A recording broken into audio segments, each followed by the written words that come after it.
desarrollo del liderazgo en el Distrito Cuadrangular Mid-South es la formación intencional y la integración de los seguidores de Cristo. En relación a los pastores hispanos del distrito, es una asistencia intencional de proveerles un camino y una guía para el crecimiento personal y ministerial. Este es un proceso que guiará al pastor a través de una relación de responsabilidad, ayudándole a descubrir dónde se encuentra en las áreas de conocimiento bíblico, carácter y habilidades, con el fin de ayudarle a tomar decisiones y establecer las metas hacia su crecimiento y formación. Les invito a ser parte de esta iniciativa. Las inscripciones para las conferencias virtuales están abiertas a todos. Dios les bendiga.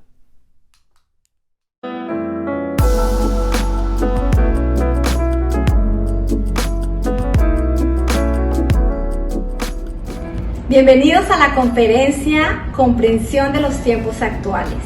Primera de Crónicas 12:32 dice que de los hijos de Isaacar, 200 de ellos eran entendidos en los tiempos y sabían lo que Israel debía hacer, y el pueblo los escuchaba. De esto se trata estas conferencias. Estas clases son dictadas por expertos conferencistas para equipar el cuerpo de Cristo. Son temas actuales para tiempos actuales. Este es un instituto bíblico básico intensivo y tiene diferentes módulos: Iglesia, Biblia, Ministerio y Teología. Cada módulo consta de 4 diferentes clases y cada clase la hacemos en 3 días diferentes. Estas clases le ofrecen 2 opciones. Usted las puede tomar de manera libre o con el propósito de recibir un certificado. Ahora, si usted quiere recibir ese certificado, necesita asistir a cada una de las clases y adicionalmente necesita responder por escrito preguntas que el maestro hace para cada una de las clases. Sócrates dijo, solamente hay un bien, el conocimiento. Y solamente hay un mal, la ignorancia. Segunda de Pedro capítulo 1 nos dice que añadamos a nuestra fe virtud, a la virtud conocimiento, al conocimiento dominio propio, pero el conocimiento es clave para nuestra fe. Así que te invitamos a crecer en el conocimiento. Ven y nos acompañas.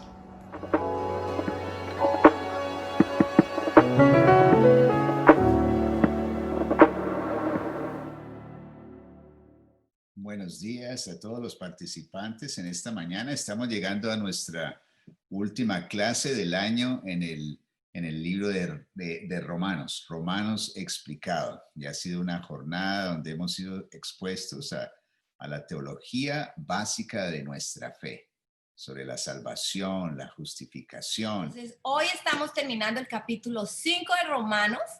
Y con eso los dejamos con el pastor Frank Saldaña, el supervisor asistente del Distrito Mid-South. Muy buenos días a cada uno de ustedes. Es un placer poder tenerlos a ustedes en esta mañana, asistiendo a esta clase de Romanos con el pastor Juan Marcos. Para mí ha sido un tiempo muy agradable, muy emocionante. De revisar y aprender más cosas, más de la doctrina que se encuentra en el libro de los Romanos. Pues muy buenos días a cada uno de ustedes, pastores, miembros, líderes de cualquier país que se estén conectando. Muchísimas gracias. Les agradecemos y reciban un fuerte saludo y un fuerte abrazo de parte del Distrito Mid-South. Con ustedes en esta mañana, Pastor Juan Marcos Perfis. Dios les bendiga. Y antes de olvidarme, feliz Navidad y nuevo año de muchas bendiciones. Gracias, Pastor Frank. Gracias, Pastores Garzón. Vamos a continuar en Romanos capítulo 5, versículos 1 al 11.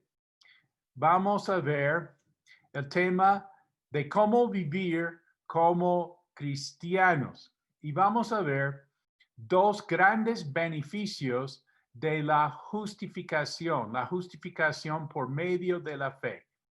Beneficio de la paz y la gracia. Dice Romanos capítulo 5, versículo 1. Justificados pues por la fe, tenemos paz para con Dios por medio de nuestro Señor Jesucristo. Entonces vamos a mirar aquí la paz. Tenemos paz. La paz es muy importante en el libro de Romanos, capítulo 1, versículo 7, que vimos en el saludo que Pablo da a todos los que estáis en Roma, amados de Dios, llamados a ser santos, gracia y paz a vosotros de Dios nuestro Padre y del Señor Jesucristo. Capítulo 2, versículo 10. Pero gloria y honra y paz a todo el que hace lo bueno, al judío primeramente y también al griego. Capítulo 3, versículo 17. Y no conocieron camino de paz. Y aquí en capítulo 5, versículo 1, justificados pues por la fe tenemos paz para con Dios por medio de nuestro Señor Jesucristo. Capítulo 8, versículo 6, porque el ocuparse de la carne es muerte, pero el ocuparse del Espíritu es vida y paz. Capítulo 10, versículo 15. ¿Y cómo predicarán si no fueran enviados? Como está escrito, cuán hermosos son los pies de los que anuncian la paz, de los que anuncian buenas nuevas. Capítulo 12, versículo 18. Si es posible, en cuanto dependa de vosotros, estad en paz con todos los hombres. Capítulo 14, versículo 17. Porque el reino de Dios no es comida ni bebida, sino justicia, paz y gozo en el Espíritu Santo. Capítulo 14, versículo 19. Así que sigamos lo que contribuye a la paz y a la mutua edificación. Capítulo 15, versículo 13. Y el Dios de esperanza os llene de todo gozo y paz en el creer, para que abundéis en esperanza por el poder del Espíritu Santo. Capítulo 15, versículo 33. Y el Dios de paz sea con todos vosotros. Amén. Y capítulo 16, versículo 20. Y el Dios de paz aplastará en breve a Satanás bajo vuestros pies. La gracia de nuestro Señor Jesucristo sea con vosotros. Entonces queremos enfocar en esta frase que dice, la paz, tenemos paz para con Dios. Paz para con Dios. Vamos a enfocar aquí la doctrina de la justificación. Nosotros tenemos paz para con Dios. ¿Qué es la justificación?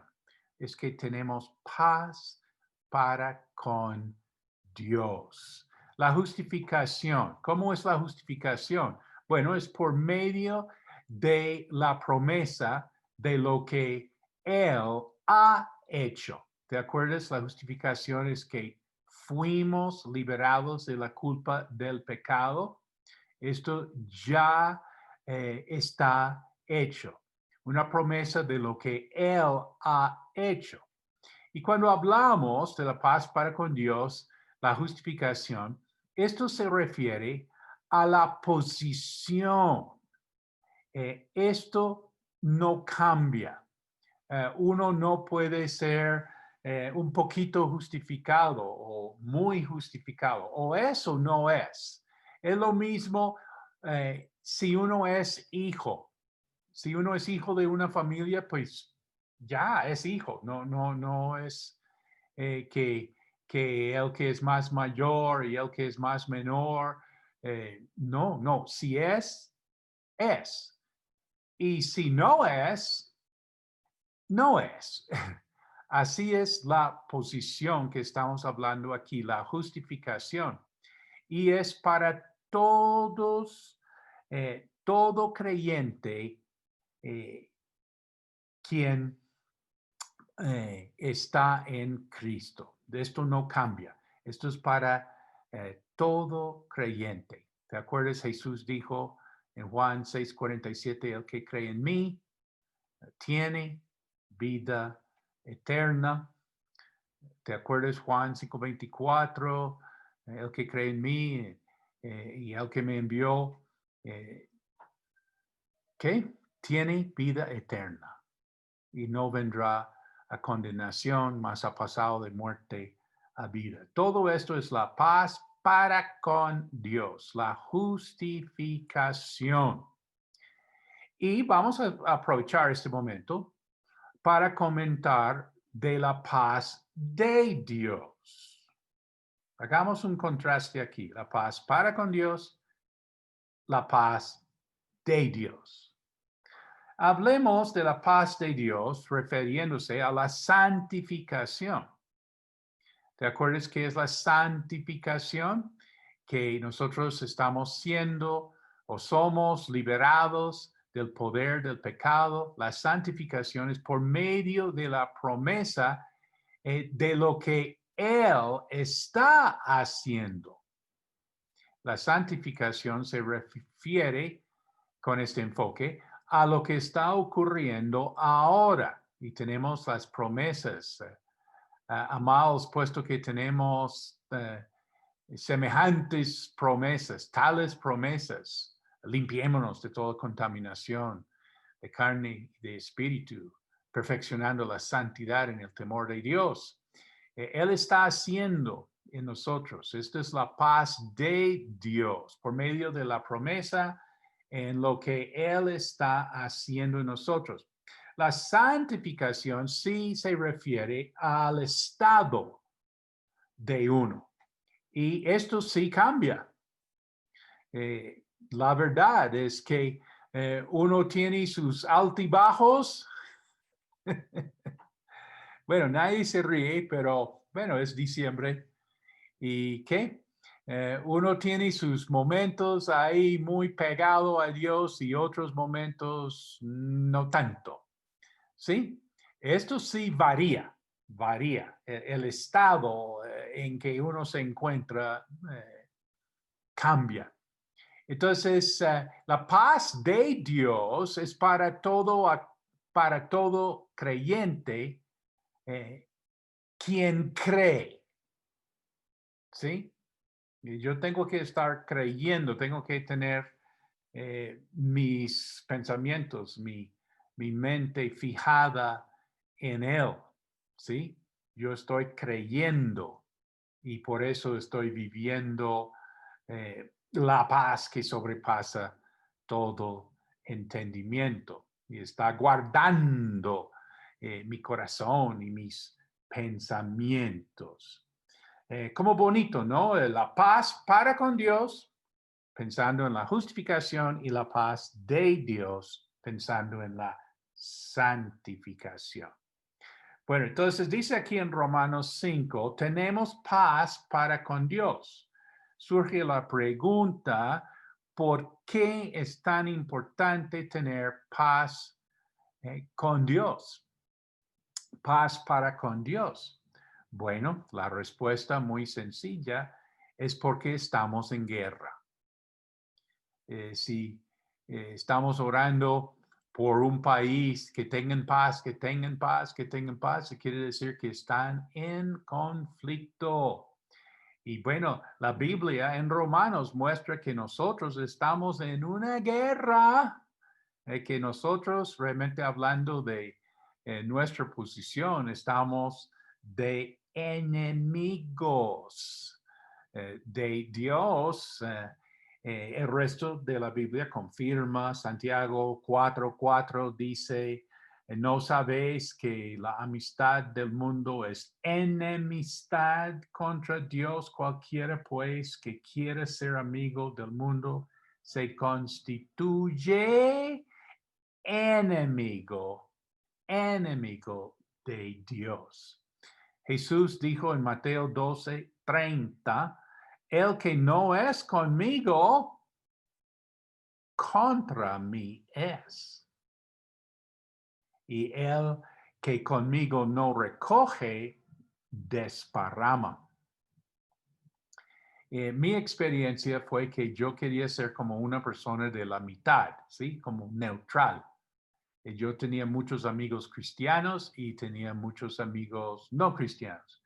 Yo vivía ciertos momentos, inclusive hasta tenía ciertos horarios en que yo vivía como en plan de Dios y otros días, otros horarios como en plan del pecado.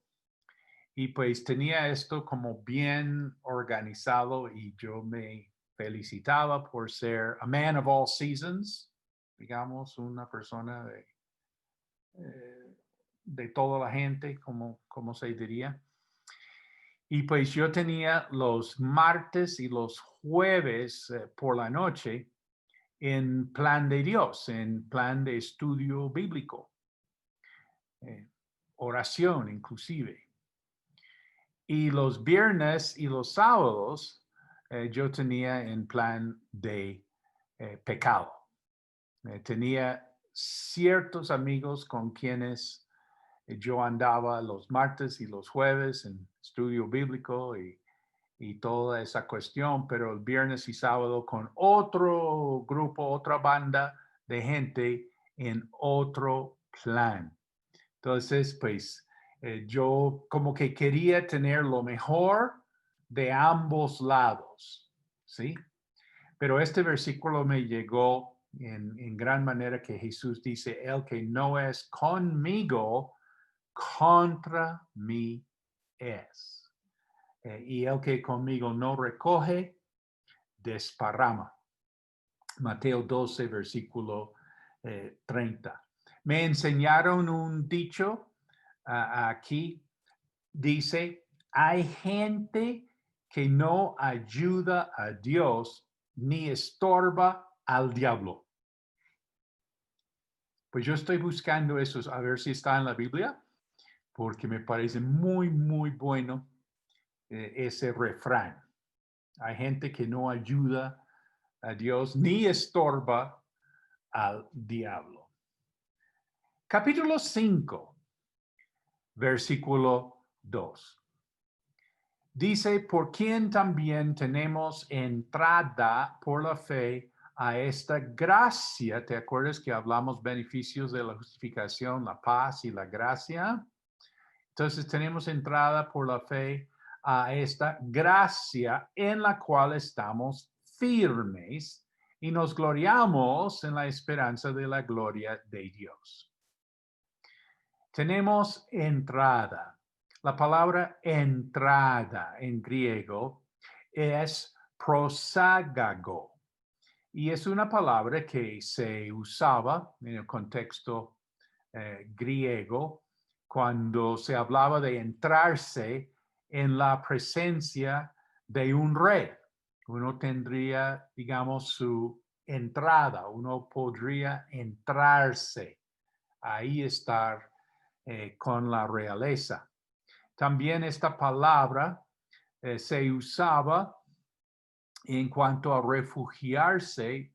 Un barco se refugiaba en una bahía en una tempestad. Entonces tenía su entrada así y su refugio. Es una palabra muy rica de significado aquí, entrada.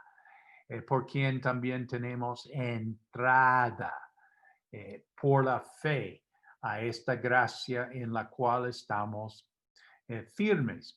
Y dice, y nos gloriamos. Vamos a ver cómo es la vida cristiana, ya que somos justificados por medio de la fe. Vamos a ver estos beneficios de la paz, de la gracia y el resultado es que nos gloriamos. Y vamos a ver que nos gloriamos en tres cosas. Primero dice que nos gloriamos en la esperanza de la gloria de Dios. ¿Qué es esto? Bueno, en Romanos capítulo 8, versículos 20 al 27, se habla de la redención de nuestro cuerpo. Esta es la esperanza de la gloria de Dios.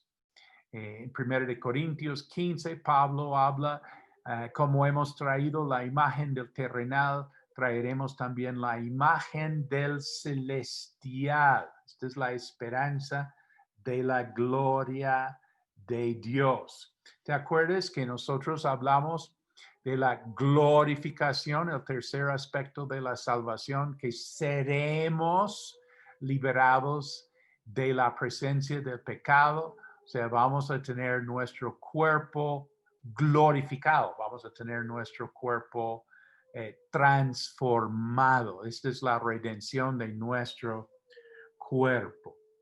Entonces, primero nos gloriamos en la esperanza de la gloria de Dios. Y segundo, dice en versículos 3 a 5, y no solo esto, sino que también nos gloriamos en, prepárate, en las tribulaciones, sabiendo que la tribulación produce paciencia y la paciencia prueba y la prueba esperanza y la esperanza no avergüenza, porque el amor de Dios ha sido derramado en nuestros corazones por el Espíritu Santo que nos fue dado.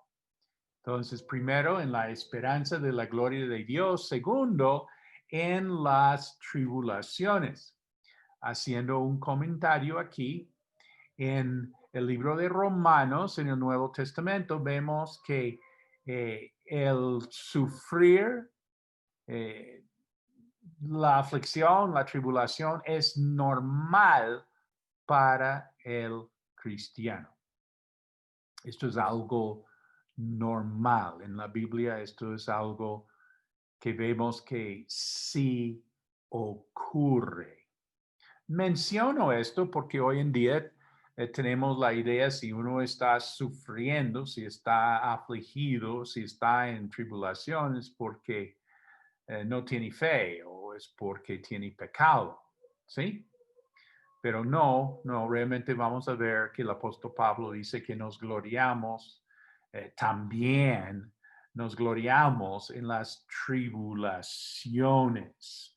El apóstol Pablo dijo a los nuevos cristianos en Hechos capítulo 14, dice, confirmando los ánimos de los discípulos, exhortándoles a que permaneciesen en la fe y diciéndoles, es necesario que a través de muchas tribulaciones entremos en el reino de Dios.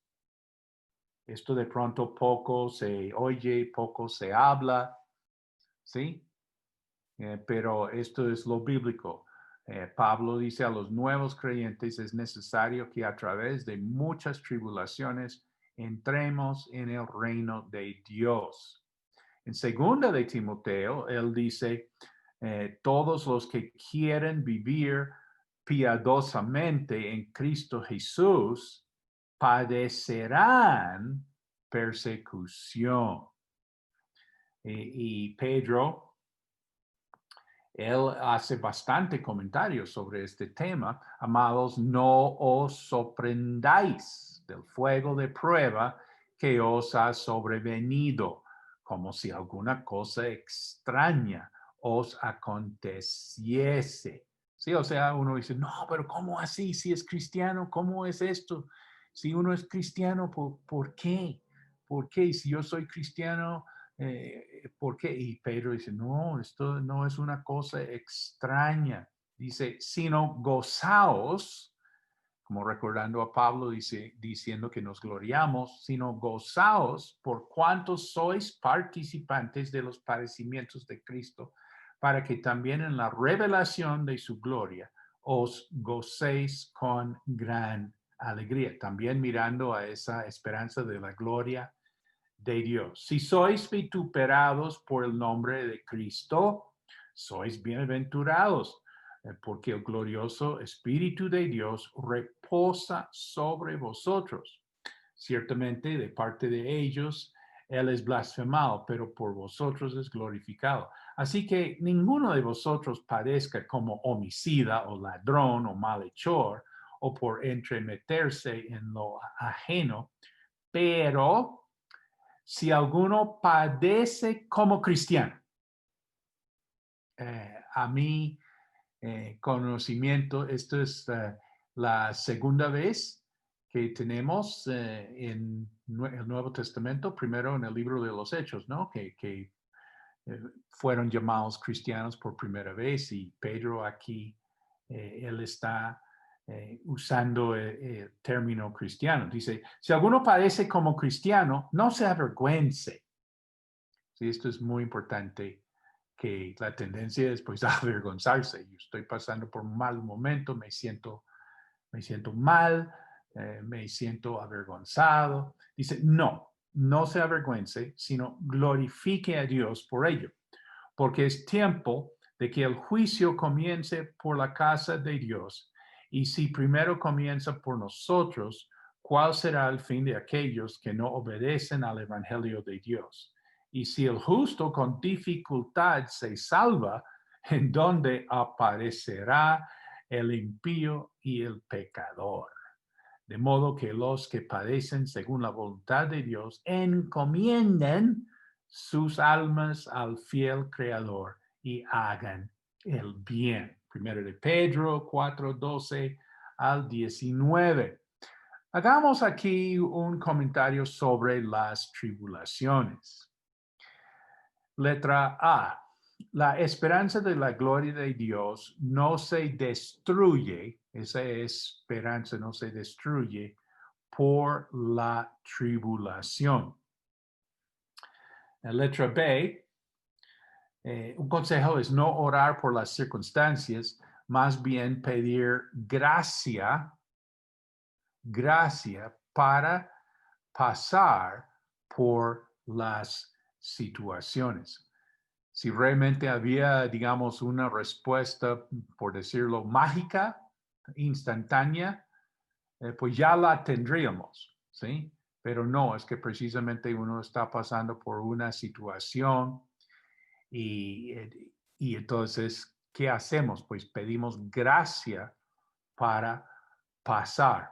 La letra C, cuando uno decide servir a Dios, a lo mejor va a tener más problemas. ¿Cuántas veces no hemos escuchado ese testimonio? No, que cuando comencé a servir al Señor, tantos problemas, tanta oposición, tanto obstáculo. Bueno, ya uno se sonríe, pues bueno, uno sabe que el diablo no quiere que uno sea salvo, y si uno es salvo, él no quiere que uno le sirva a Dios. Y pues increíble cuando una persona ya toma la decisión, este año voy a servir al Señor, este año yo y mi casa serviremos a Jehová. Entonces, pues bueno, puede haber, no quiero estar aquí profetizando, pero sí puede haber dificultades, ¿sí? Puede haber problemas y hasta más. Y bueno, vuelvo y digo, personas dan testimonio a decir, no, que realmente no tenía problemas en mi vida hasta entregarme a Dios, pero lo dicen ahí de verdad, riéndose y gozosos, porque pues es la vida que realmente uno quiere tener. Letra D, estamos comentando sobre las tribulaciones. Dios quiere que nos regocijemos siempre, ¿te acuerdas? Regocijaos, y otra vez os digo regocijaos, ¿sí? Dar gracias a Dios, esta es la voluntad del Señor. Dios quiere que nos regocijemos en el Señor siempre. La pregunta es, ¿cómo? Bueno, la respuesta es teniendo promesa de Dios, encontrando una promesa. Hablando de la consejería, cuando tenemos así una situación, un problema, entonces estamos preguntando si la persona, si el hermano tiene una promesa, si Dios ya le ha dado, ya le ha hablado. Y qué cosa curiosa es que casi siempre pues el Señor ya le ha hablado al hermano y nosotros necesitamos ya llegar y ponernos de acuerdo con el hermano. Este es el punto de la consejería. Sirvo como consejero a ponerme de acuerdo con el hermano, con la promesa que Dios ya le ha dado. Y si no tiene realmente un fondo bíblico, no tiene un conocimiento de la palabra de Dios, entonces ahí la tarea como consejero es encaminarle a la persona a conocer la palabra de Dios y las promesas del Señor. Por eso es bueno que el consejero, si es el pastor, tenga ciertos mensajes sobre ciertos temas grabados y puede decir al hermano, mira, quiero que tú escuches este mensaje y después hablaremos a ver qué te muestra Dios. Esto es mucho más valioso que uno dando consejos a la lata a la gente. Tenemos que conectar a la persona con Dios. Y Dios, ¿sabes qué? Dios le va a hablar. De verdad, sí. Y entonces, pues, que la persona, bueno, puede ser un libro para leer sobre el tema, si la situación es de la familia, un libro sobre la familia, un libro sobre las finanzas, un libro sobre, bueno, diferentes temas, tú sabes. Pero que la persona ponga su parte. ¿Sí? Yo no vuelvo a hablar con esta persona sobre la situación hasta que haya escuchado el mensaje o que haya leído tal libro. Él tiene que poner su parte. Es que la Biblia dice que nosotros llevamos las cargas de los demás, pero en la misma parte, eso es en Gálatas 6, dice que cada uno llevará su propia carga. ¿Sí? Entonces entendemos que hay cosas que nosotros vamos a hacer como consejero por uno, pero hay cosas que la misma persona tiene que hacer. ¿Y a qué voy? Pues para que cada uno tenga las promesas de Dios. Así es como nosotros vivimos. ¿Cómo vamos a regocijarnos en una dificultad? Es porque tengo una promesa de Dios. Nota, vamos interpretando las tribulaciones en esta vida como circunstancias ordenadas por Dios para realizar sus propósitos de hacernos conforme a la imagen de su Hijo. Vamos a poner este enfoque a las cosas de esta vida, como que vamos a ver ahorita, Dios sí está, Dios no se ha ido. Y letra y el diablo, porque uno siempre quiere saber del diablo, ¿no? Interesante que Pablo aquí no habla nada del cornudo, ¿sí? Aquí sí no está el tema del diablo. ¿Y el diablo qué? Bueno, la pregunta es buena, es buena. ¿Qué hace uno como cristiano cuando el diablo está atacando a uno? Y pues cuando uno mira en el Nuevo Testamento, uno encuentra unas guías, por ejemplo, en Efesios, Pablo habla de estar firme, ¿sí? Toca estar firme en la gracia, toca estar firme en las promesas, toca estar firme en Dios y levantar ese escudo de la fe para apagar los dardos del maligno. ¿Sí? Esta es guerra espiritual, hermano. Esto sí es la guerra espiritual. Sí, en otra parte, el apóstol Juan habla de vencer y habéis vencido al maligno, ¿sí? En Santiago se habla de resistir al diablo y él huirá. ¿Qué? Pedro habla de velar porque es como un león rugiente.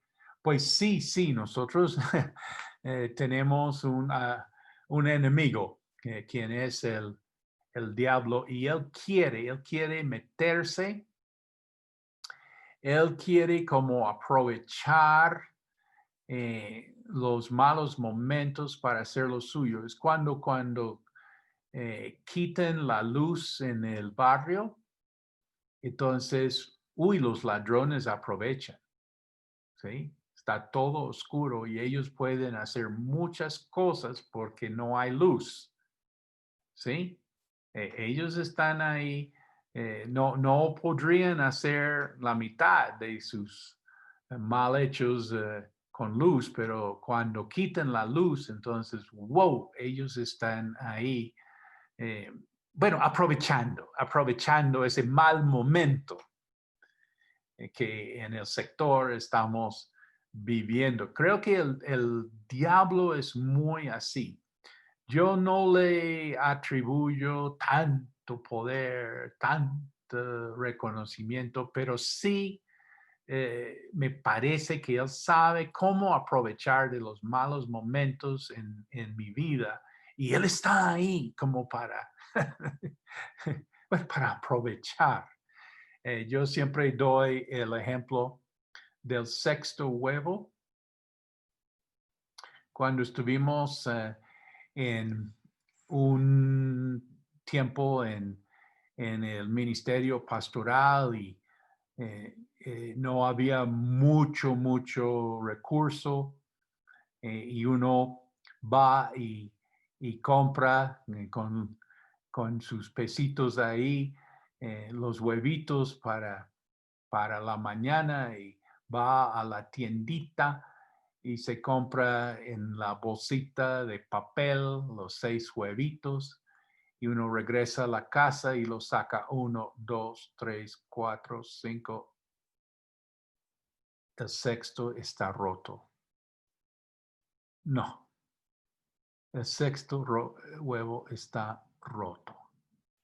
Y mira, en otro momento en la vida, en otra época, en otra situación, pues no importa. Pero es precisamente en ese momento, cuando uno necesita los 6 huevitos, hay uno roto. ¿Y cómo le entra a uno el desánimo?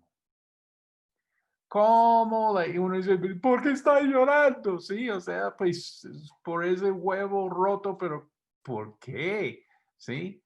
Y no, es que es en el momento preciso que se le rompió el huevito, ¿sí? Entonces uno dice, uy, el diablo es malo, ¿sí? Porque él está ahí, él no rompió el huevo, es lo que estoy tratando de decir.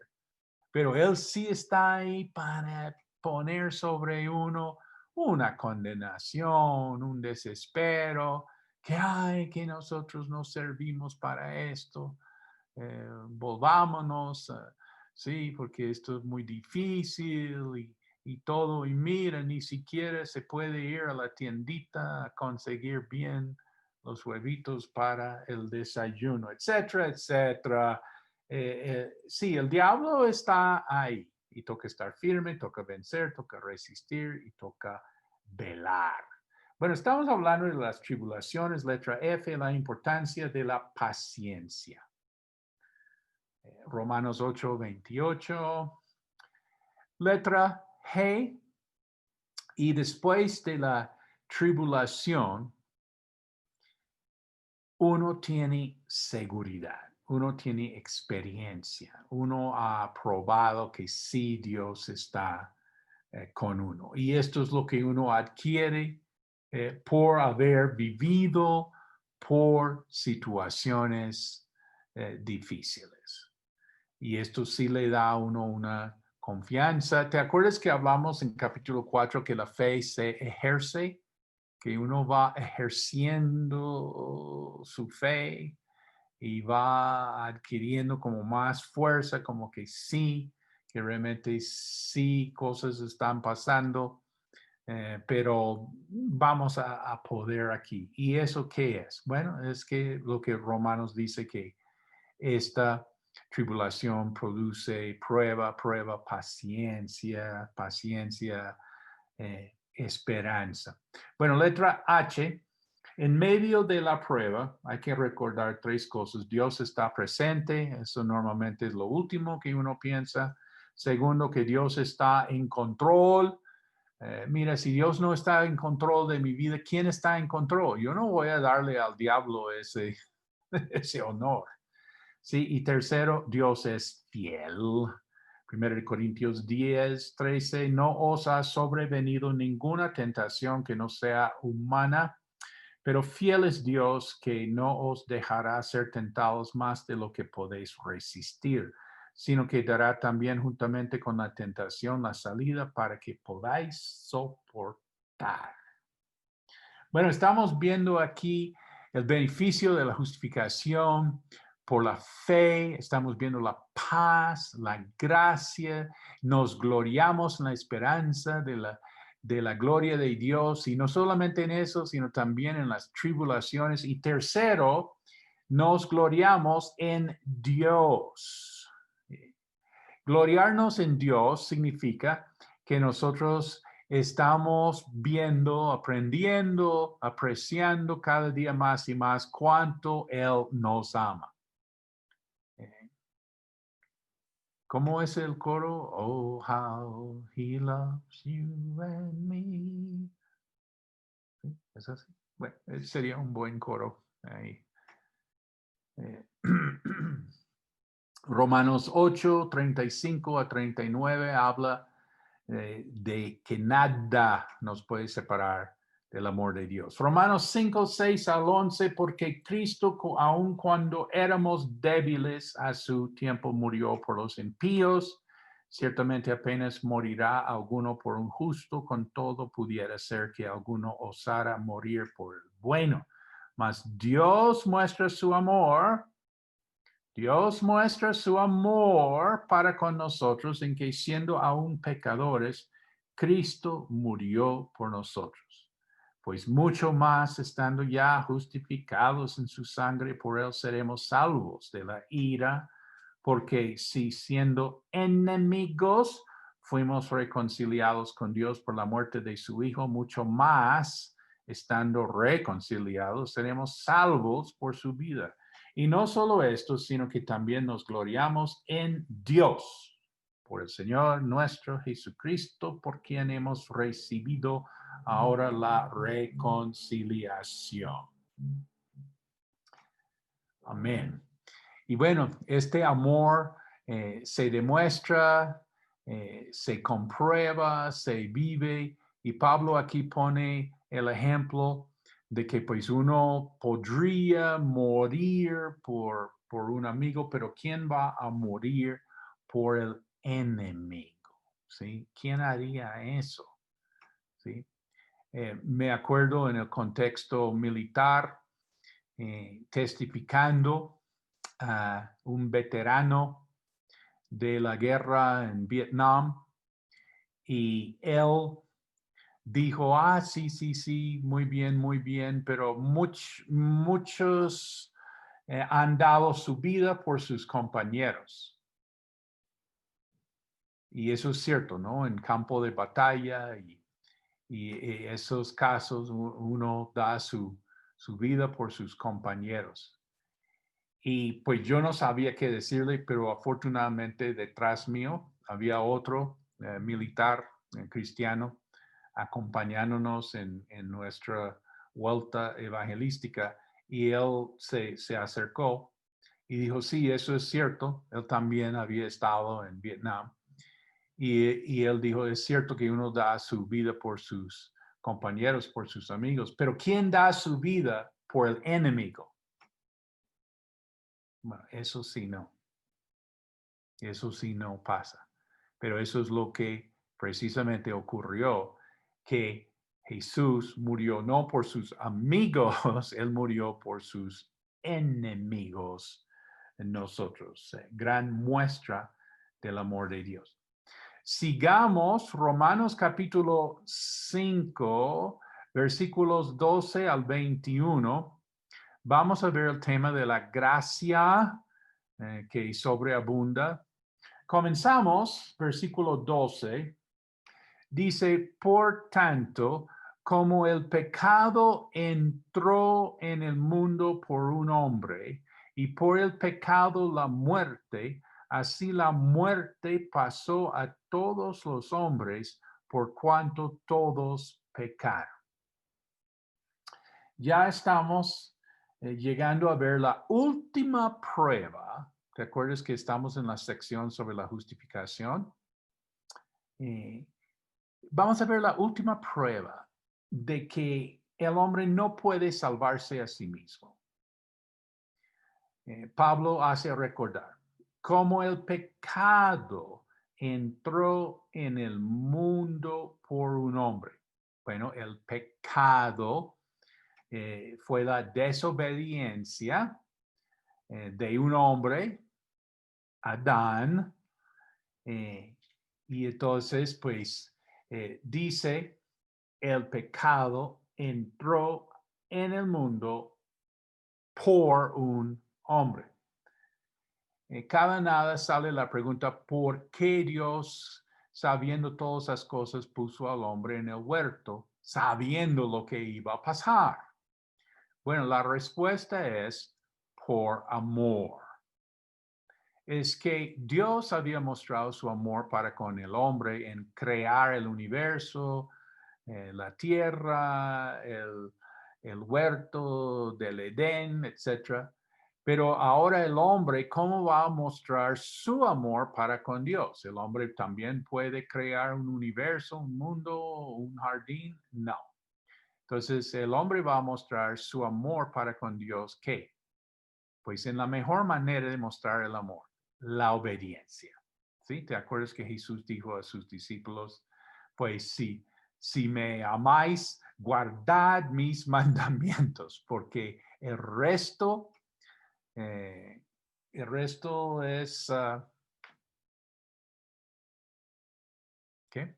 Bueno, el resto no es nada, ¿sí? O sea, el verdadero amor se muestra en la obediencia. Entonces, Dios sí puso al hombre en el huerto, sabiendo, pero para que el hombre tuviera su oportunidad de mostrar el amor. Ahora me acuerdo. El amor se demuestra por la obediencia. Lo demás es carreta. ¿Sí? Eso quiere decir que no es nada.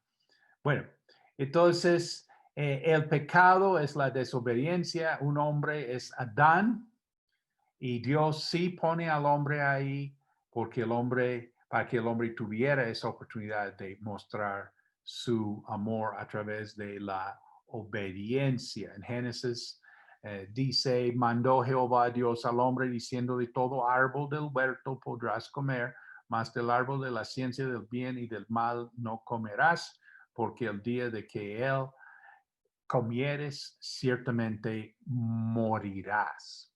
Sí, estamos diciendo que el pecado entró en el mundo por un hombre.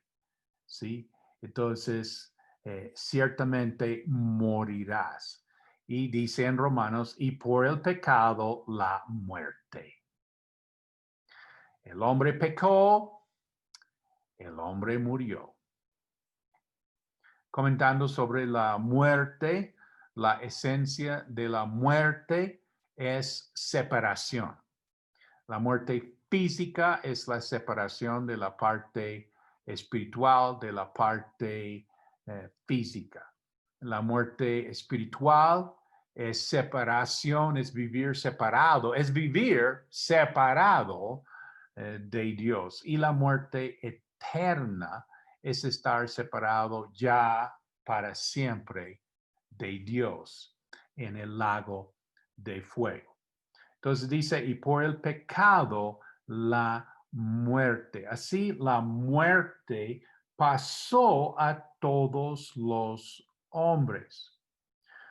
Todos los hombres nacen con la naturaleza pecaminosa.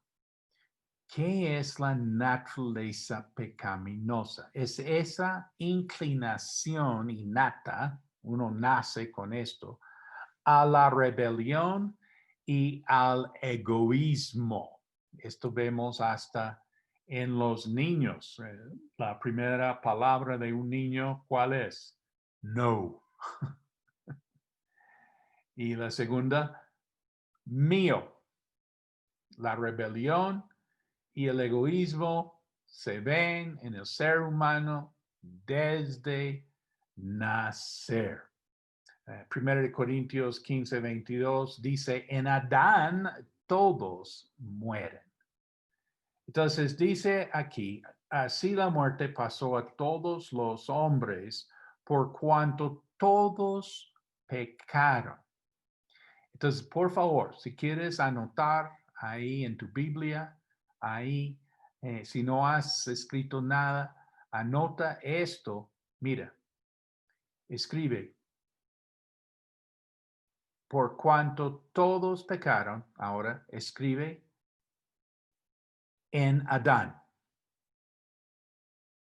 Esto es clave. Por cuanto todos pecaron, anota en Adán. ¿Y eso? Bueno, es porque nosotros somos uno en Adán. El pecado de Adán es mi pecado. La muerte de Adán es mi muerte.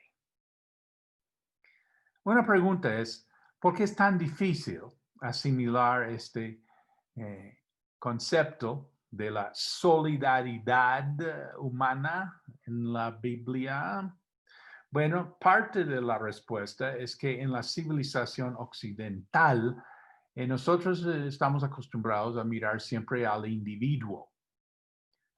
Pero la Biblia muestra una identificación con la familia, la nación. En hebreo, la palabra Adán significa humanidad.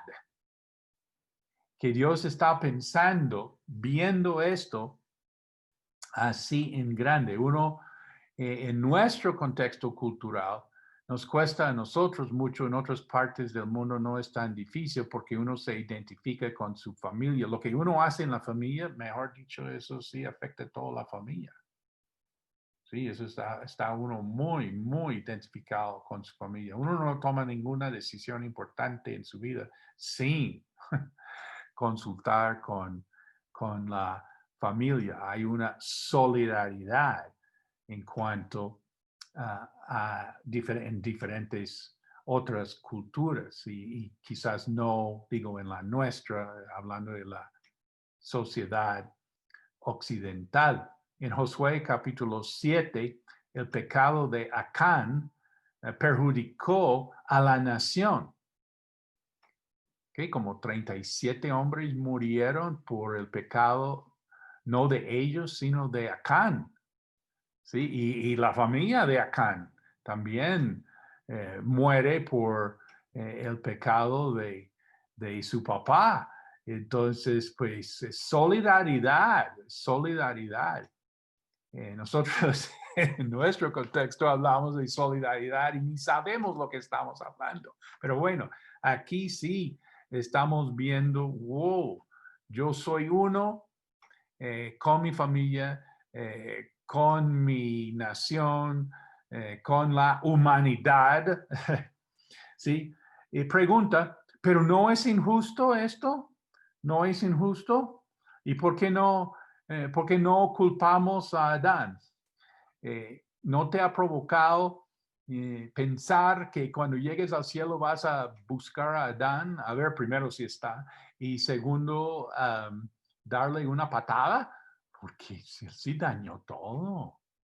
Uy, no, maestro, usted sí la embarró, usted sí nos perjudicó terriblemente. Y sí, uno dice, Pero tranquilo, Adán va a estar en el cielo. ¿Alguien sabe por qué? Bueno, Génesis 3:15, ¿sí? El proto-evangelio, ¿sí? Realmente la primera persona para recibir, escuchar el evangelio fue el mismo Adán. ¿No es injusto? ¿Por qué no podemos culpar a Adán? La respuesta es que nosotros, estando ahí en ese huerto, hubiéramos hecho lo mismo. Lo mismito.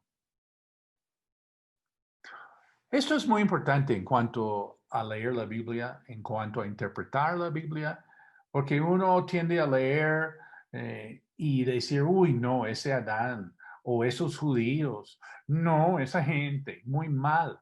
No, es que tenemos todo eso porque ahí estamos nosotros. Esa es una representación de nosotros. Nosotros somos iguales. Eso ya cambia mucho la manera en que uno lee la Biblia. Uno sí se anima o se desanima a leer más Biblia porque uno ve a uno mismo pintado ahí. Nota los versículos 13 y 14 que vamos a ver en un momentico son la prueba del versículo 12. La muerte reina de Adán a Moisés. El pecado está en el mundo antes de Moisés. Entonces vamos a poner cuidado a estos puntos al leer Romanos 5, 13 a 14. Dice, pues antes de la ley había pecado en el mundo, pero donde no hay ley, no se inculpa de pecado. No obstante, reinó la muerte desde Adán hasta Moisés, aun en los que no pecaron a la misma manera, a la manera de la transgresión de Adán, el cual es figura del que había de venir. Una pregunta. ¿Por qué el hombre muere antes de tener los mandamientos de la ley? ¿Por qué hago esa pregunta? Porque está diciendo aquí, donde no hay ley, no se inculpa de pecado. Bueno, otra vez la pregunta, ¿por qué el hombre muere entonces antes de tener los mandamientos de la ley? Bueno, la respuesta es por Adán. Adán es figura de Cristo. Aquí la palabra figura en griego es tupos, que significa tipo o patrón. Adán es figura de Cristo en el sentido que él es cabeza de la raza humana, es cabeza de una raza y lo que él hace afecta a todos. ¿Sí? Adán es figura de Cristo. Ponle cuidado. Adán sí tuvo mandamiento. ¿Cuál mandamiento tuvo Adán? Él tuvo un solo mandamiento. ¿Te acuerdas cuál mandamiento fue? Pues acabamos de mirar en Génesis que él tuvo el mandamiento de no comer del árbol de la ciencia del bien y del mal. Ese fue el único mandamiento que él tuvo. Un solo mandamiento. Pero él sí tuvo mandamiento. Entonces, ¿a qué vamos? Se entiende por qué Adán muere y se entiende por qué los hombres después de Moisés mueren. ¿Sí? Pero ¿por qué? ¿Por qué? Lo que no se entendía es que hasta que Pablo escribe Romanos, es porque los hombres mueren de Adán a Moisés.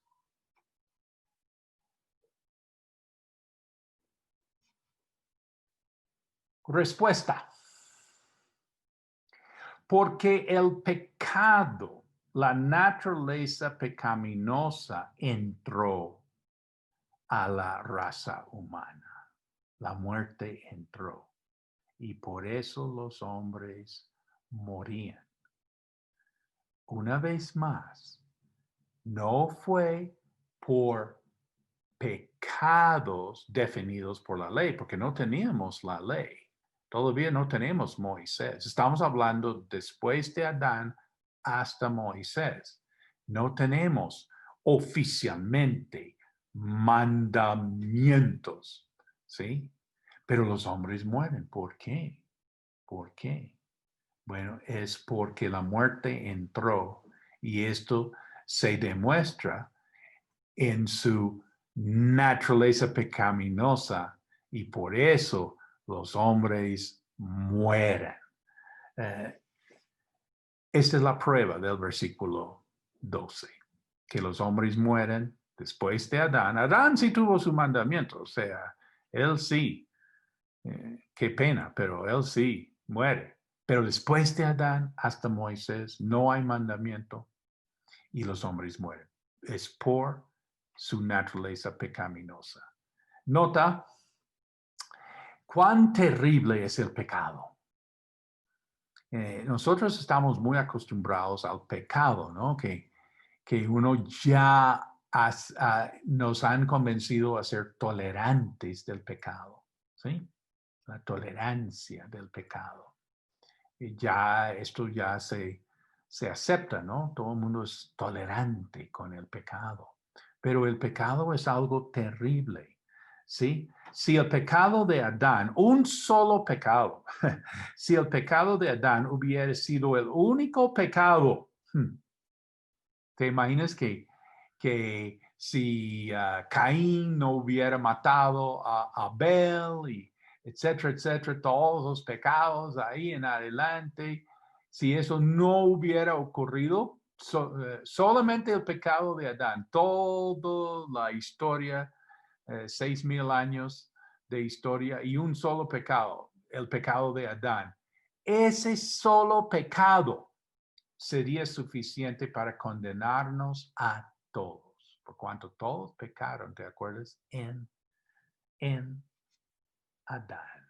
Si el pecado de Adán hubiera sido el único pecado en la historia, de todos modos, todos moriríamos. Bueno, pregunta. ¿Qué importa? ¿Para qué repasar esta historia? La respuesta es porque el hombre peca porque es pecador. Nace con naturaleza pecaminosa. Muy importante. No es pecador porque peca. Peca porque es pecador. Y entonces otra vez hacemos la pregunta, ¿qué importa? ¿Por qué vamos a repasar todo esto? La respuesta es que nosotros estamos cerrando el tema aquí en Romanos de la justificación por medio de la fe. Y antes de entrarnos en el tema de la santificación, vamos a establecer una vez ya por todas que el problema del hombre es más grave que sus pecados. El problema es su pecado. ¿A qué se refiere esto? Es que es más que lo que uno hace, es lo que uno es. ¿Y por qué es esencial llegar al fondo, entender bien la condición humana? Oye, si vas a estudiar psicología, antropología, sociología, cualquier ciencia social, tienes que tener romanos o vas a estar totalmente fuera, ¿sí? No vas a entender al hombre. Tenemos que entender el fondo de la condición humana. ¿Y por qué? Pues porque la tendencia natural, el hombre ve los actos y son importantes, pero no mira la causa.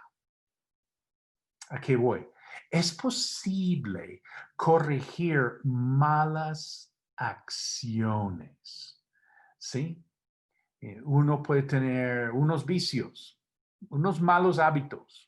Uno puede ser muy gritón o muy egoísta, no sé, pues puede tener muchos atributos negativos y uno los puede ir reformando. Yo les conté, ¿no? De Rocky 3, ¿sí? Que ha inspirado a muchísima gente a cambiar su vida. Uno puede ir al cine y ver una película, mejor dicho, que inspira a uno y uno decide, bueno, yo ya voy a hacer mi vida diferente, ¿sí? Una persona conocida por ser sumamente honesta en un medio donde la gente normalmente no es conocida por ser honesta. Esta persona nunca miente. Tú nunca vas a encontrar una mentira en su boca. Y yo le pregunté, pero ¿por qué tú nunca mientes? Y me dijo que fue que cuando yo era joven me humilló mi papá, me halló en una mentira y yo resolví jamás ser humillado. Nunca más nadie me va a pillar una mentira de mi boca. O sea, uno puede dejar pues una mala costumbre de la mentira, ¿sí? Por esa fuerza de voluntad, por ese carácter, pero no es por Cristo, ¿me entiendes? ¿Sí? ¿Sí? Y entonces, si nosotros no tenemos claro, por eso tenemos Romanos 5 aquí, tenemos que tener claro qué está pasando aquí con el ser humano, más que los pecados, el pecado, más que los actos, es la naturaleza del hombre. Versículos 15 a 19. Pero el don no fue como la transgresión, porque si por la transgresión de aquel uno murieron los muchos, abundaron mucho más para los muchos la gracia y el don de Dios por la gracia de un hombre Jesucristo. Y con el don no sucede como en el caso de aquel uno que pecó, porque ciertamente el juicio vino a causa de un solo pecado para condenación, pero el don vino a causa de muchas transgresiones para justificación.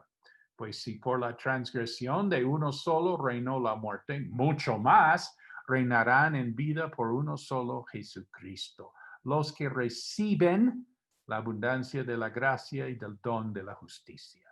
Así que como por la transgresión de uno vino la condenación a todos los hombres, de la misma manera por la justicia de uno vino a todos los hombres la justificación de vida.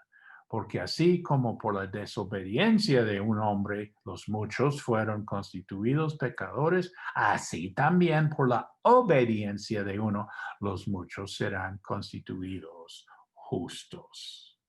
Observamos aquí dos razas de hombres, dos cabezas. Nota, cuando un hombre fracasa, Dios levanta a otro. Moisés no entró, Dios levanta a Josué. Saúl no resultó buen rey, Dios levanta a David. Adán fracasó, tenemos a Cristo. Pregunta, ¿cómo entra uno a la raza de Adán? ¿Hay alguien aquí de la raza de Adán? ¿Hay algún ser humano aquí ahorita? Bueno, ¿cómo entras tú en la raza de Adán? Bueno, tú naces. ¿Y cómo entra uno a la raza de Cristo? Tú naces de nuevo. ¿Cómo entra uno a una raza? Respuesta es nacer. Nacer. Y para estar en la raza de Cristo, nacer de nuevo. Vamos a enfocar aquí en versículo 15 y 17.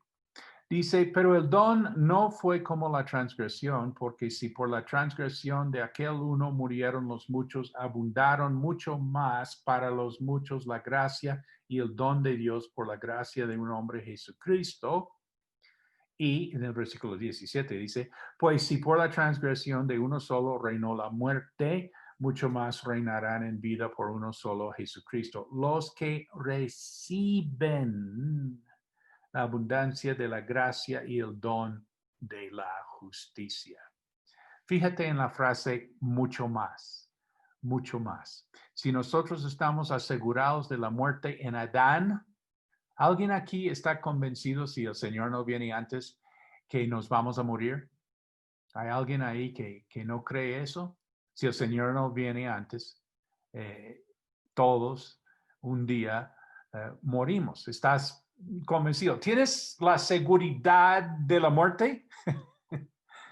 Sí, bueno, la Biblia dice que sí, nosotros tenemos esta seguridad, pero dice mucho más. Tenemos la seguridad de la vida en Cristo. Si estoy seguro de la muerte en Adán, mucho más estoy seguro de la vida en Cristo. Y ahora viene una pregunta. ¿Qué pasa con los niños? ¿Por qué vamos a preguntar por los niños? Porque acabamos de decir tan frescamente que el ser humano nace pecador, nace con una naturaleza pecaminosa. Entonces, alguien tarde o temprano va a preguntar, ¿y los niños qué? ¿Qué pasa con los niños si nacen pecadores? Respuesta, ellos reciben la abundancia de la gracia y del don de la justicia. Nota, la Biblia se dirige a personas que pueden pecar y pueden ser salvos. ¿Te acuerdas cuando Jesucristo estuvo con los niños? Él los bendecía, los tenía muy cerca y él hablaba a los niños. ¿Te acuerdas? En los evangelios él hablaba con los niños y les decía, niños, miren allá en la tiendita, están consiguiendo la merienda, son mis discípulos. Niños, pongan cuidado.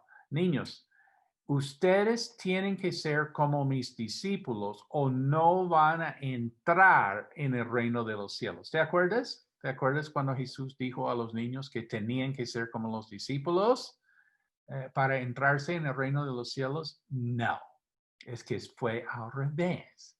Él dijo a sus discípulos, miren a los niños, ustedes tienen que ser así o no van al cielo. La Biblia se dirige a personas que pueden pecar y pueden ser salvos.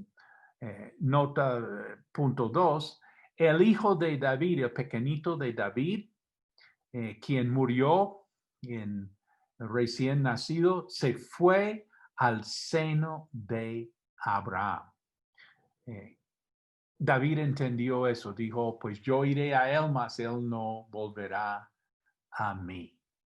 El punto es que este niño estuvo bien, se fue al seno de Abraham. Tercero, estamos hablando de los niños, estamos hablando de la salvación de los niños, ¿sí? Es que Jesús dice que los ángeles velan por los niños. Y punto 4, ya comentamos, de los niños es el reino de los cielos. Número 5, los niños son inocentes, pero no son perfectos. Un niño ahí cogió la máquina de cortar el pasto y todo feliz para ayudar a su papi ahí, y fue y machucó todo el jardín de rosas. Pues ese niño es inocente, él no, pero no es perfecto, ¿sí? El niño quien dibujó ahí en la pared con colores y todo, y entonces el hermano mayor, todo malo, le contó a la mamá, ay, mami, no te imagines lo que hizo Jorgito, que cogió las crayolas y todo el muro ahí. Y ella, ¿qué? Y va y encuentra que el niño había dibujado ahí en su letra ahí de chiquito, mami, te amo. Bueno, es un niño inocente, pero no es perfecto. Punto 6, estamos hablando de los niños hasta la edad del uso de razón. El niño tiene esta cobertura para su salvación. Y si quieres oírlo, esto también puede cubrir a personas que están con diferentes situaciones mentales que de pronto también pueden entrarse aquí con esta provisión. Pero hablando de un niño, tiene esta cobertura hasta la edad del uso de razón. Y ahora la gran pregunta es, ¿en qué edad ya un niño es responsable? Que puede pecar, que puede ser salvo. Tradicionalmente, la edad de 7 años.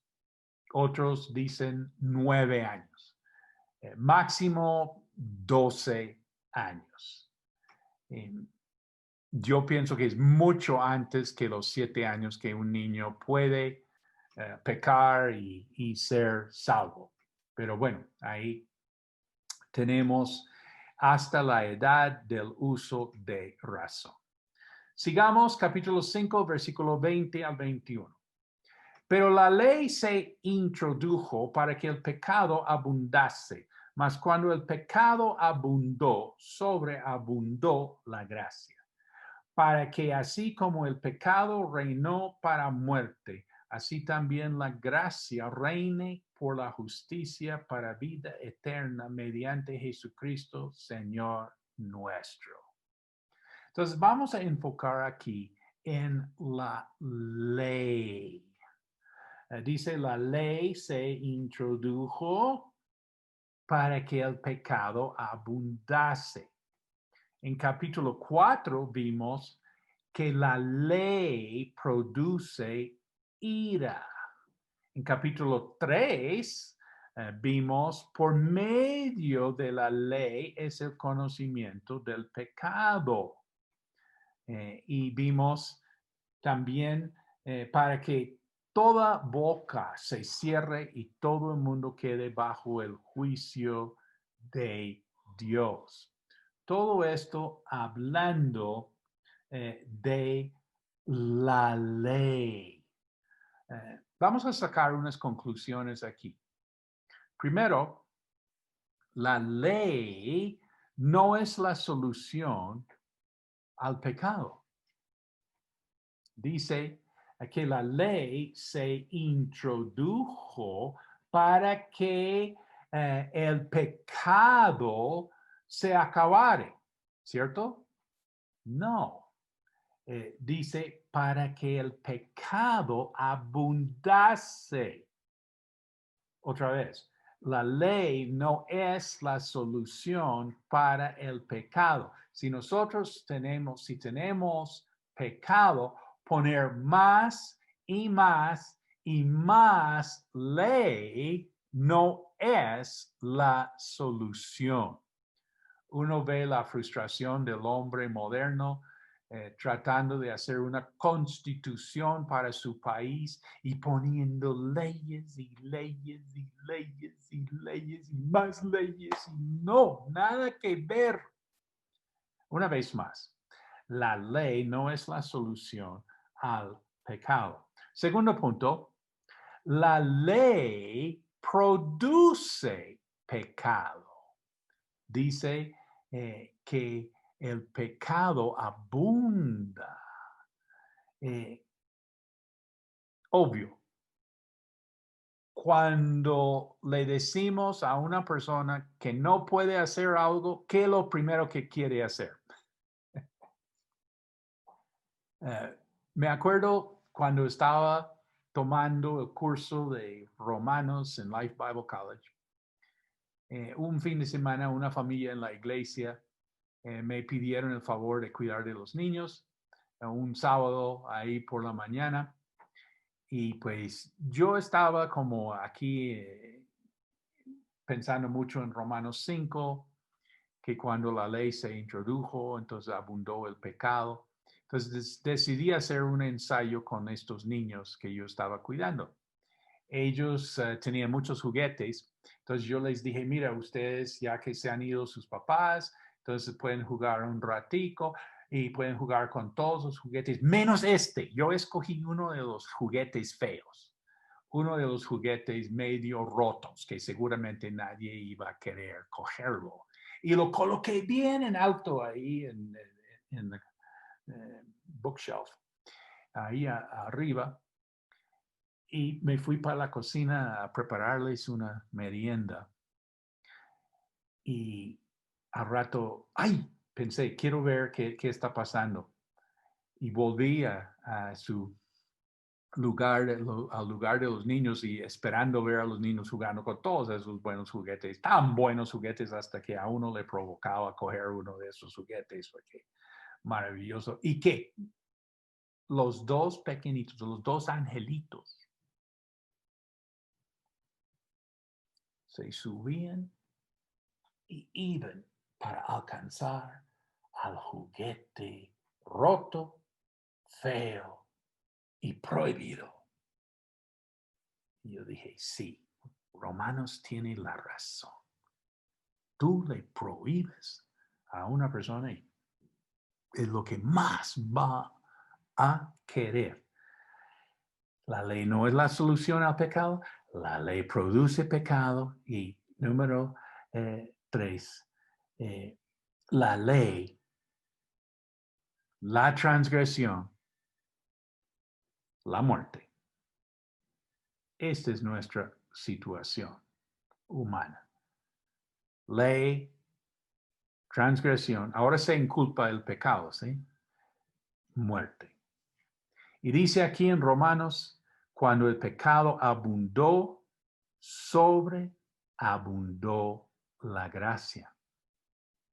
Número 1, Dios ama al pecador. Número 2, la ley sirve su propósito cuando nos hace desesperar de nuestros propios esfuerzos. Número 3, hay dos razas, hay dos reinos. El reino del pecado, el reino de la gracia. Número 4, la solución de Dios para el pecado es la gracia. Vamos a orar. Padre Celestial, te damos gracias por todo este año que hemos podido estar aquí hasta el capítulo 5 en el libro de Romanos. Te damos gracias, Señor. Terminamos recordando cuando el pecado abundó, sobreabundó la gracia. Bendice tú, Señor, a cada uno en su vida, en su familia, en su ministerio y en su Navidad y Año Nuevo. Te lo pedimos en el nombre de Cristo Jesús. Amén. Amén. Muchísimas gracias, Pastor Juan Marcos. Pero yo tengo una pregunta. Usted hizo un comentario de los que van a estudiar psicología y antropología, las ciencias sociales. Una de las cosas que yo veo en estos tiempos bastante, y inclusive nosotros hemos ido a consejería, ha habido un cambio en el cristianismo y yo creo que sí tiene mucho que ver con falta de romanos, pero una de las cosas que es cuando te lo llevan a uno con las preguntas del pasado, ¿no? De la crianza, la cultura, qué pasó. Y realmente una de las cosas que yo creo que nos afectó a nosotros en un tiempo de consejería cristiana fue eso, nos llevaron al pasado, nos llevaron a la crianza, nos llevaron a las generaciones, al punto que uno sentía, pues el culpable es mi cónyuge, el culpable es la crianza, entonces el culpable está allá y yo soy víctima, ¿no?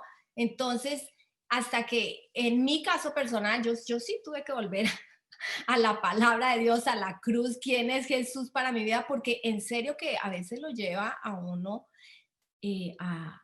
a lo que no es. Entonces, a mí sí me gustaría que nos explicara un poquito más ese tema de la psicología y la justificación y el pecado, como un joven, como un pastor que está aprendiendo psicología, que está aprendiendo consejería, ¿cómo puede manejar este tema desde el punto de vista bíblico? Gracias, pastora. Es un comentario muy importante.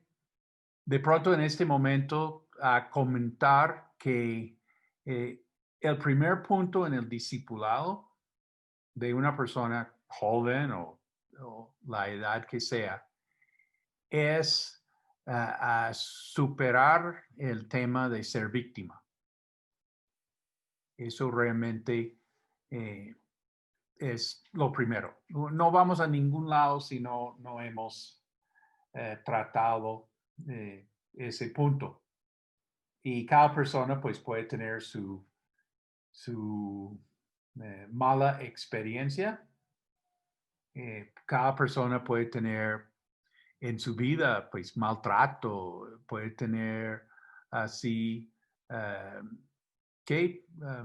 injusticias y todas estas cosas son reales, pero estamos aquí en Romanos para ver nuestra posición ahora como hijos de Dios. Y cuando, pues ya en Romanos 5 estamos viendo beneficio de paz, de gracia. Estamos viendo que nos gloriamos, no en nuestra condición social, nuestra raza, en nuestra familia, nos gloriamos en la esperanza de la gloria de Dios y aún en las tribulaciones y en el amor de Dios. Sí, es un reenfoque total para poder hacer el discipulado, ¿sí? Y entonces cuando veo en la iglesia que están como consintiendo mucho los resentimientos y el sentir que nada ha cambiado, que todo está en nuestra contra, me provoca preguntar al pastor, ¿pero usted discipula gente? ¿Está discipulando personas? Porque usted está más bien como echando leña a este fuego y todo, pues reconciliación muy lejos, o es una reconciliación superficial, falsa, ¿sí? Que los que han hecho mal están siendo premiados y los que no han hecho nada están pidiendo perdón. Ridículo. Entonces pregunto al pastor, ¿pero usted discipula gente? Porque lo primero que uno tiene que hacer es salir de esta mentalidad olvidando lo que queda atrás. Bueno, ese es un aspecto. Por el otro lado, cuando lleguemos a Romanos 12, vamos a ver que necesitamos una renovación de nuestro entendimiento, que no queremos vivir conforme a este mundo, ¿sí? Más bien queremos ir conociendo la voluntad de Dios, que es buena, perfecta y agradable. Y que ahora sí vale la pena reconocer cuáles han sido las influencias sobre mi vida, cuáles cosas me han pasado y cómo me han marcado, cómo me han afectado. Y sí, ahí sí uno va con la palabra de Dios a través de las experiencias en la vida, uno va como que renovando su entendimiento en muchas áreas de su vida. Entonces, pues hay también un equilibrio aquí, pero creo que la base, sigamos Romanos, ¿por qué no seguimos Romanos? Donde vemos la verdadera condición del hombre, ¿sí? Apenas estamos en la justificación, no hemos llegado a la santificación y no hemos ido ya al tema de la vida cristiana, así como vamos a poner en práctica estos tres aspectos, cómo nos afectan en la vida. Pero sí, el volver al pasado a tratar de revivir esas emociones, esos momentos que llamamos así la regresión. Uno sí ve que la iglesia ha tomado de la psicología y está imitando al mundo. Eso sí, me acuerdo en nuestra iglesia a una persona quien salió de un pasado muy pesado y mucha cuestión de la psicología. Entonces, cuando supo lo que estaban enseñando en la iglesia, dijo, no hagan eso, porque eso es lo que hace uno sin Cristo, ¿sí? Y uno dice, ups, ¿qué pasó? Bueno, la iglesia trata de estar como en algo nuevo, ¿te acuerdas? Si es verdad, no es nuevo. Siempre en cuestiones de la consejería o psicología, etcétera, hay que preguntar si eso es lo que Jesús enseñaba, si eso es lo que los discípulos de Jesús enseñaban, si esto es lo que hacían en la iglesia primitiva y qué es lo que dicen las epístolas referente a eso. Entonces, bueno, me colaboran. De pronto estoy perdiendo algo, la regresión y todo esto, pero no lo encuentro así en el Nuevo Testamento. Solamente agradecerle, Pastor Juan Marcos, estas verdades que moldean nuestras mentes y nuestros corazones y que impactan nuestras vidas. Y es el Evangelio el que está transformando y necesita transformar nuestras vidas. Es el Evangelio el que va a transformar la cultura y las culturas. Y son estos principios que nos liberan. Señor los bendiga. Y gracias a todos por haber asistido. Dios les bendiga.